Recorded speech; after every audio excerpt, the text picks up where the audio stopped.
चलो भाई, तो हम लोग सिक्स सेमेस्टर की पॉलिटी पे चर्चा कर रहे थे और हम लोगों ने यहाँ पे कल लोकसभा कंप्लीट किया है और आज हम लोग शुरुआत करेंगे आपका राज्यसभा की। तो चलिए हम लोग इसकी शुरुआत करते हैं। और यहाँ पे यूपीएससी की अगर तैयारी करते हैं या पीएससी या एसएससी की भी तैयारी करते हैं तो भी आप देख सकते हैं। और मैंने बहुत ही प्रिसाइज वे में और अच्छे तरीके से समझाया है, तो हमारे हिसाब से आपको हर चीज़ समझ में आ जाएगा। आपको एक बार देखने की ज़रूरत है। मैंने बाकी लिस्ट में पूरा वीडियो बना के दिया हूँ, मैं एक एक करके सारे वीडियो आप देख सकते हैं। प्रिसाइज कंसाइज वे में है, बेस्ट तरीका है और इजी वे में ये चीज़ समझ में आ जाएगा।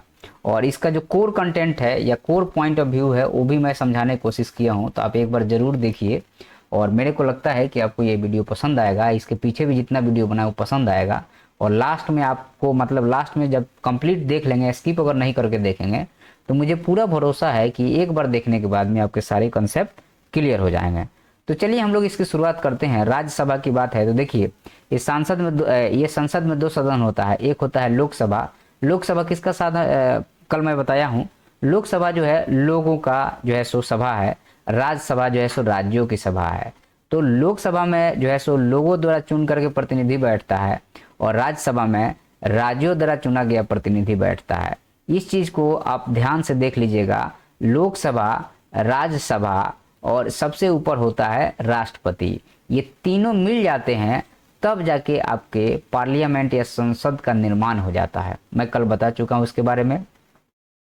तो लोकसभा क्यों बोलते हैं? लोक मतलब लोग, सभा मतलब सभा, मतलब लोगों की सभा जिसमें सांसद लोग बैठते हैं, जिसको चुनाव लोग करता है, 5 साल में एक बार होता है। राज्यसभा राज्यों की सभा, जहां राज्य के रिप्रेजेंटेटिव बैठते हैं, इसका चुनाव राज्य करते हैं या राज्य की विधानसभाएं करती हैं। और इन दोनों के ऊपर जो है वो राष्ट्रपति है। तो राष्ट्रपति का चुनाव जब दोनों के ऊपर है तो दोनों के लोग मिलकर करेंगे। इसका मतलब जो है सो लोकसभा के लोग भी इसमें भाग लेते हैं और राज्यसभा के लोग भी इसमें भाग लेते हैं। इस चीज को आप ध्यान रखिएगा। तो राष्ट्रपति के चुनाव इन दोनों से होगा क्योंकि दोनों के ऊपर का चीज हो गया। अब हम लोग आते हैं राज्यसभा के बारे में। तो राज्यसभा चूंकि अपर हाउस कहा जाता है, लोकसभा लोअर हाउस, मतलब लोकसभा लोगों की नजदीक तक की समस्याओं को उठाता है, इसलिए उसको लोअर हाउस कहते हैं। और राज्यसभा जो है सो राज्यों की समस्या बड़े स्तर पर उठाता है, इसलिए इसको हम लोग अपर हाउस कहते हैं। और यह जो है सो एक तरह से कहा जाए, कॉन्स्टिट्यूशन के आर्टिकल 80 के तहत में जो है सो राज्यसभा का निर्माण किया गया है। यहाँ पे इस चीज को ध्यान रखिएगा। कॉन्स्टिट्यूशन के आर्टिकल 80 के तहत में इसका निर्माण किया गया है और यहाँ पे इसका क्रिएशन, स्ट्रक्चर और फंक्शनिंग जो है सो यह आपको आर्टिकल 80 के तहत में ही किया गया है। अब इसकी कंपोजिशन की बात करें हम, तो सबसे पहला हमारे पास में है इसकी स्ट्रेंथ की। अगर आप बात कीजिएगा तो इसमें मैक्सिमम स्ट्रेंथ जो है सो 250 का है, लेकिन 238 प्लस 12, याद रखिएगा 238 प्लस 12 का अगर करेंगे तो ये टोटल जो है सो 250 होता है। तो यहाँ पे जो है सो स्टेट और यूनियन टेरिटरी के जो पार्ट है वो 238 है और 12 मेंबर को जो है प्रेसिडेंट समय समय पर नॉमिनेट करता है। और नॉमिनेशन का जो फील्ड होता है वह लिटरेचर हो सकता है, साइंस हो सकता है, आर्ट हो सकता है या सोशल सर्विसेज हो सकता है। मतलब कि जो मेंबर जो नॉमिनेट कर रहे हैं हमारे प्रेसिडेंट जी, वह आपको समाज के जो अव्वल दर्जे के जो लोग हैं, जो लिटरेचर में है, साइंस में है, आर्ट में है या सोशल सर्विस में है, उनको यहाँ पे जगह दिया जाता है। फिलहाल की अगर हम लोग बात करते हैं तो करंट स्ट्रेंथ जो है हमारे यहाँ की वो 245 है। तो अब ये जो 12 जो है ना, ये 12 एक साथ कभी घटते कभी बढ़ते रहते हैं, बाकी 238 तो रहेगा ही, इसीलिए यहाँ पे ये आपको दिख रहा है। 233 मेंबर इलेक्टेड बाय द बोलता है कि members of the legislative assembly, या जो आपको राज्य की विधानसभाएं हैं वो 233 मेंबर को यहाँ इलेक्ट करती हैं और यूनियन टेरिटरी मिल करके अब 12 मेंबर को नॉमिनेट किया जाता है प्रेसिडेंट के द्वारा। तो अब यहाँ पे ध्यान रखिएगा कि जो 233 हो गया प्लस जो है सो यहाँ पे 12 हो गया, तो ये टोटल मिला के हो गया 245। तो भाई बाकी सीट कहाँ गई? तो बाकी सीट जो है, चूंकि यहाँ पे इसकी टोटल जो स्ट्रेंथ 250 का है या 252 के 250 का है, तो इसमें चुनाव 245 का ही होता है। 5 सीट जो है सो वैकेंट है, या यूं कहें कि भविष्य के लिए छोड़ के रखा गया है। आगे बात करते हैं हम लोग। तो जो राज्यसभा के मेंबर होते हैं, जिनको जो है सो संसद कहा जाता है या सांसद कहा जाता है, तो आपको राज्यसभा जो है सो परमानेंट बॉडी है और इसका जो है सो ये कंटिन्यू में चलता है, लेकिन जो इसके मेंबर रहते हैं उसका टेन्योर 6 साल का होता है। याद रखिएगा, जो मेंबर है, राज्यसभा कंटिन्यूएशन में बॉडी है, लेकिन इसका डिजोल्यूशन नहीं होता। जैसे लोकसभा का डिजोल्यूशन हो जाता है, इसका डिजोल्यूशन नहीं होता है, भंग नहीं होता है, कंटिन्यू में चलते रहता है। लेकिन सबसे बड़ी चीज यहाँ पे ये है कि इसका टेन्योर जो है वो, जो मेंबर रहते हैं वो 6 साल के लिए राज्यों से चुन करके आते हैं। नॉमिनेटेड मेंबर जो प्रेसिडेंट नॉमिनेट करते हैं वो 6 साल के लिए है, और 1/3 मेंबर जो है यहाँ पे, जैसे 6 साल के लिए जो मेंबर आते हैं हर एक साल रिटायर होते चले जाते हैं। तो 1/3 मेंबर जो है सो यहाँ पे हर एक साल क्या हो रहे हैं, रिटायर हो रहे हैं। अच्छा, इसके बाद में जो है सो मेंबर का इलेक्शन कैसे होता है। तो यहाँ पे मेंबर का इलेक्शन जो होता है वह स्टेट लेजिस्लेटिव असेंबली में होता है, अ proportional representation bye means of the single transferable vote system. मतलब यहाँ पे नंबरिंग होती है 1 2 3 4 और 5, और इसमें आप पहला चॉइस किसको दे रहे हैं, दूसरा किसको दे रहे हैं, तीसरा किसको दे रहे हैं। और मान लीजिए एक कैंडिडेट नहीं है तो इसका वोट इसको ट्रांसफर हो जाएगा, इसका वोट इस, और जो विनर होगा वो जो है यहाँ से निकल के आ जाएगा। तो इसका चुनाव जो है सो आपको केंद्रीय चुनाव आयोग कराता है, या जो है सो आम चुनाव जैसे होते हैं वैसे ही जो आम चुनाव कराता है वैसे ही चुनाव आयोग इसका चुनाव कराता है। तो आपको फर्स्ट पास लोकसभा में first pass the post system है, लेकिन यहाँ पे है आपको proportional representation by the means of the single transferable vote system है। अब यहाँ पे क्वालिफिकेशन ऑफ द मेंबरशिप की अगर हम बात करते हैं तो पहला चीज है कि सिटीजन ऑफ इंडिया होना चाहिए और एज इनका 30 साल होना चाहिए, जबकि लोकसभा में यही एज कितना है, 25 साल है।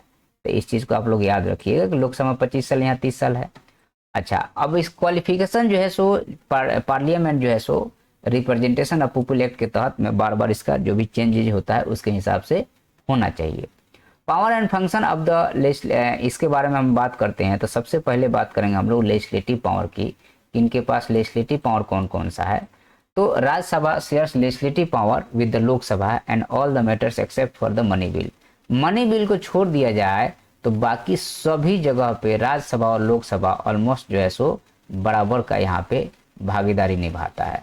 तो एक तो मनी बिल हो गया, अगर आपको ज्वाइंट सेशन होता है तो वहां पर भी राज्यसभा दब जाता है क्योंकि लोकसभा के पास संख्या ज्यादा होता है।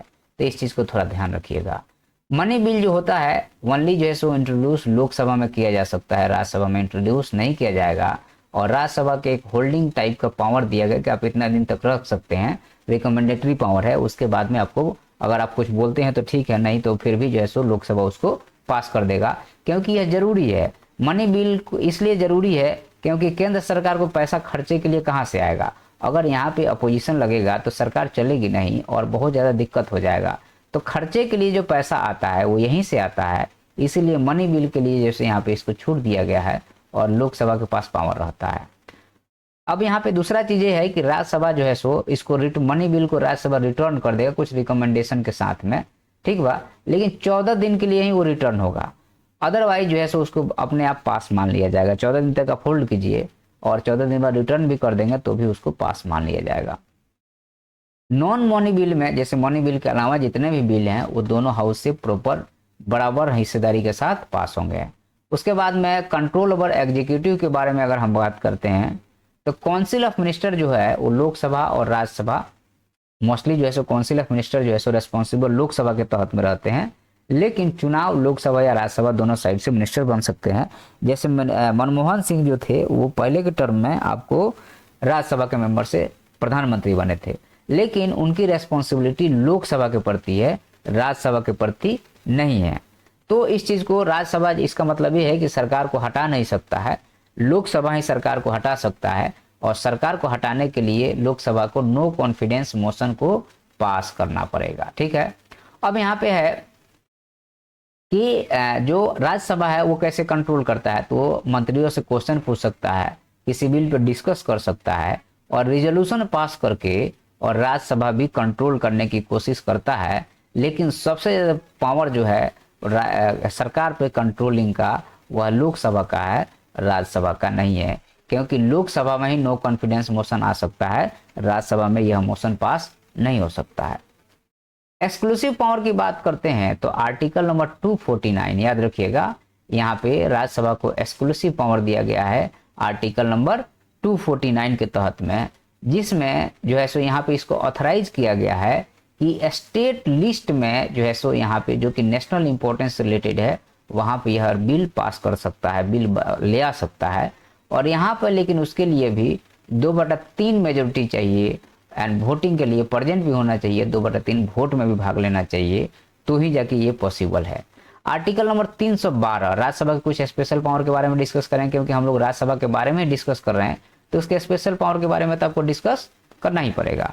तो आर्टिकल नंबर 312 में राज्यसभा जो है से क्रिएट करता है आपको ऑल इंडिया सर्विसेज को, जिसमें IAS, IPS या IFS की जरूरत पड़ती है तब, लेकिन इसमें भी जो है सो 2/3 मेजोरिटी की जरूरत पड़ेगा। तो आर्टिकल नंबर 249 आपने देख लिया और आर्टिकल नंबर 312 भी आपको देख लिया कि ये बड़े ऑल इंडिया सर्विसेज क्रिएशन में इसका हाथ है।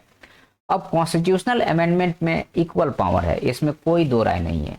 तो राज्यसभा जो है सो और लोकसभा यहाँ पे की रोल, आपको कॉन्स्टिट्यूशन को अगर संविधान को बदलना है तो की रोल निभाते हैं। और कॉन्स्टिट्यूशनल अमेंडमेंट बिल में दोनों हाउस जो है सो स्पेशल मेजोरिटी के साथ में बिल को पास कर सकते हैं, मतलब बराबरी का हक है। जुडिशियल पावर की बात करते हैं तो यहाँ पे भी बराबर का हक है, कोई इसमें दो राय नहीं है कि जुडिशियल पावर का मतलब है कि मान लीजिए सुप्रीम कोर्ट के जज के, हाई कोर्ट के जज पे कोई इशू चल रहा है तो उसको हमें हटाना है तो हम जुडिशियल पावर का यूज करते हैं, जिसको हम लोग इम्पीचमेंट बोलते हैं, इम्पीचमेंट प्रोसेस। तो इसको लोकसभा में शुरू किया जा सकता है और राज्यसभा में भी शुरू किया जा सकता है, तो इसमें कोई दो राय नहीं है। उसके अलावा अगर हमें प्रेसिडेंट को रिमूव, वाइस प्रेसिडेंट को रिमूव करना है या प्रेसिडेंट को रिमूव करना है तो उसके लिए भी ये बराबर का पावर रखता है। इलेक्टोरल फंक्शन की बात करें तो राज्यसभा को भी जो है सो प्रेसिडेंट के इलेक्शन में और वाइस प्रेसिडेंट के इलेक्शन में पार्टिसिपेट करने का अधिकार है। अब यहाँ पे कुछ चीज़ों को देख लेते हैं हम लोग, राज्यसभा और लोकसभा कंपेरिजन देखें तो यहाँ पे 250 सीट है और यहाँ पे 552 है, तो लगभग जो है सो ये 50% से डबल का अंतर आ जाता है। तो जब डबल का अंतर आ जाता है तो जब ज्वाइंट सीटिंग होता है तो राज्यसभा नहीं लोकसभा हमेशा जीतता है। कोई बिल में ज्वाइंट सीटिंग की जरूरत पड़ी तो वहां लोकसभा पहले आएगा। टेन्योर की बात करते हैं तो इनके पास में मेंबर के पास 6 साल का टेन्योर है, यहाँ पे 5 साल का टेन्योर है। कंट्रोल ओवर एग्जीक्यूटिव के पास करते हैं, इनके पास क्वेश्चन आवर है और डिस्कशन है, रिजोल्यूशन है, नो कॉन्फिडेंस मोशन नहीं है, लेकिन इसके पास में एग्जीक्यूटिव के ऊपर फुल कंट्रोल है। मनी बिल जो है सो यहाँ इंट्रोड्यूस नहीं हो सकता है या रिजेक्ट नहीं हो सकता है, यहीं पे इंट्रोड्यूस या रिजेक्ट हो सकता है। इलेक्शन में इसका इनडायरेक्ट रोल है और इसका डायरेक्ट रोल है। आगे बढ़ते हैं हम लोग। सिग्निफिकेंस क्या है राज्यसभा का अगर इसके पास कम पावर है तो देखिए हमारे यहाँ फेडरल स्ट्रक्चर है। फेडरल स्ट्रक्चर कहने का मतलब ये है कि शक्तियों को बंटवारा किया गया है। शक्तियों को बंटवारा 3 तरह से किया जाता है, 2 तरह से किया जाता है। एक होता है एक ही स्तर पे शक्तियों का बंटवारा किया गया, जैसे कार्यपालिका, विधायिका और न्यायपालिका। तो ये जो है सो आपको क्षैतिज या हॉरिजॉन्टल पावर शेयरिंग है। और दूसरा होता है केंद्र सरकार, राज्य सरकार और लोकल बॉडी। ये जो है सो वर्टिकल या जो है सो लंबवत पावर का डिवीजन किया गया है। तो हमारे यहाँ चूंकि ये वाला जो पावर का डिवीजन है इसको कहा जाता है फेडरल स्ट्रक्चर। ध्यान रखिएगा, इसको कहा जाता है फेडरल स्ट्रक्चर। तो फेडरल स्ट्रक्चर में राज्यसभा के जो मेंबर हैं वो राज्यों से चुन करके आते हैं और लोकसभा के मेंबर हैं लोगों द्वारा चुन करके जाते हैं। तो फेडरल स्ट्रक्चर के लिए राज्यसभा का होना जरूरी है, पहला चीज। अब लोकसभा में मान लीजिए कोई बिल हड़बड़ी में पास कर दिया तो उस बिल को चेक करने के लिए राज्यसभा बैठा हुआ है, इसलिए जो है एक तरह से बिल चेकर के नाम से भी इसको जाना जाता है। दूसरा चीज है कि जब लोकसभा भंग हो गया है, उस केस में इमरजेंसी अगर लग गया है तो उस बिल को पास करने के लिए भी यहाँ पे इसकी जरूरत पड़ती है। तो लोकसभा जब नहीं रहता है तो ट्रांजिशन फेज में ये काम करते रहता है।